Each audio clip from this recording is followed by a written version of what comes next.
भागवत महापुराण की जय। कुंज बिहारी लाल की जय। राधा रानी की जय। भगवान श्री कृष्ण के सभी भक्तों को राधे राधे, जय श्री कृष्ण।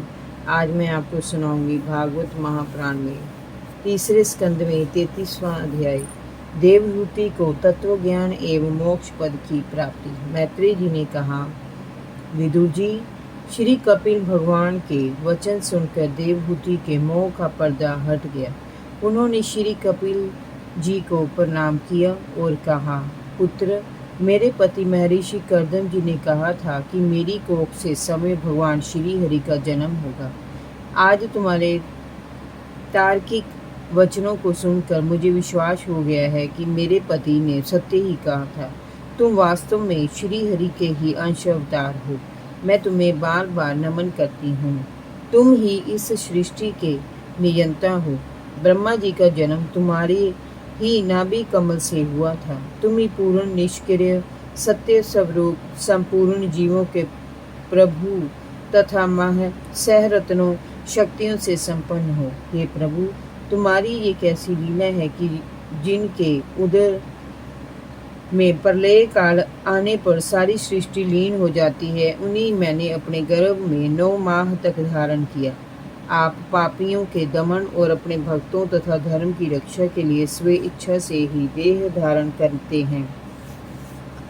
वराह अवतार की भांति आपने ये कपिला अवतार ज्ञान की इच्छा रखने वालों को ज्ञान का मार्ग दिखाने के लिए लिया है। भगवान, आपके नामों का श्रवण करने वाला चंडाल भी पूजनीय हो जाता है, फिर मनुष्य का तो कहना ही क्या है। जो श्रेष्ठ पुरुष आपके नाम का उच्चारण करते हैं, उन्हें वेद ज्ञान, तप, हवन, तीर्थाटन और सदाचार पालन आदि का ज्ञान स्वतः ही हो जाता है। मैंने जान लिया है कि आप ही साक्षात परब्रह्म परम पुरुष हो। आपके वचनों से मेरे हृदय पर पड़े माया के आवरण हट गए हैं। मैं आपको नमन करती हूँ। विदुर जी, माता देवहूति के इस प्रकार कपिल भगवान की स्तुति करने पर मातृवत्सल कपिल जी ने सहज मुस्कान के साथ कहा, माते, मैं कोई भगवान नहीं हूँ, मैं तो तुम्हारा पुत्र हूँ। तुम्हारी कोख में रहकर जो ज्ञान मैंने प्राप्त किया है, उसे ही मैंने तुम्हारे सामने रख दिया है। मुझे जो कुछ भी मिला है, तुमसे ही मिला है। मोह तथा ज्ञान के कारण तुम पिताश्री के मोह में पड़कर इसे भुला बैठी थी, परंतु अब तुम्हारा वह मोह अंधकार छंट गया है। अंत अब तुम इसके द्वारा शीघ्र ही परम पद को प्राप्त करोगी। ब्रह्मावादी सभी मुनिजन इस मर्म को जानते हैं, पिताश्री भी जानते थे, इसलिए ऐसे ब्रह्मवादी जन्म मृत्यु के चक्कर में नहीं पड़ते। किंतु जो इससे अनजान बने रहते हैं, वे जन्म मरण के चक्कर में पड़कर अनेक दुखों को सहन करते रहते हैं। मैत्रेय जी ने कहा, विदुर जी, इस प्रकार भगवान कपिल देव ने अपने श्रेष्ठ ज्ञान का उपदेश देकर अपनी ब्रह्मावादिनी जननी देवहूति से अनुमति ली और वहां से पूर्व दिशा की ओर चले गए।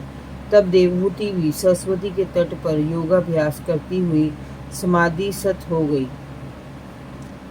उन्होंने गृहस्थ धर्म का त्याग कर दिया, किंतु पुत्र वियोग के कारण वे अवश्य व्याकुल रही। पति पहले ही वन गमन कर गए, अब पुत्र भी उन्हें छोड़कर लोक कल्याण के लिए चला गया था, परंतु उन्होंने ये मोह भी त्याग लिया और समाधिस्थ ही एक दिन भगवान श्री हरि का चिंतन करते हुए शरीर भी त्याग लिया। विदुर जी, इस प्रकार देवहूति ने कपिल देव जी द्वारा बताए गए मार्ग से थोड़े समय में ही परमात्म स्वरूप श्री हरि को प्राप्त कर लिया। जिस स्थान पर उन्हें सिद्धि प्राप्त हुई थी, वह स्थान त्रिलोकी में पवित्र सिद्धपीठ के नाम से विख्यात हुआ। हे निष्पाप विदुर जी, आपके पूछने पर मैंने आपको भगवान कपिल और देवहूति का परम पवित्र चरित्र सुनाया। भगवान कपिल देव जी का ये मत अध्यात्म योग का गूढ़ रहस्य है। जो पुरुष इसका श्रवण और कीर्तन करता है, मैं भगवान गरुड़ ध्वज की भक्ति से युक्त होकर शीघ्र ही श्री हरि के चरण कमलों को प्राप्त कर लेते हैं। श्री मैत्रेय जी से ज्ञान का उपदेश पाकर भगवान की लीलाओं को सुनकर विदुर जी का मन हर्षित हो उठा। इति तृतीय स्कंद।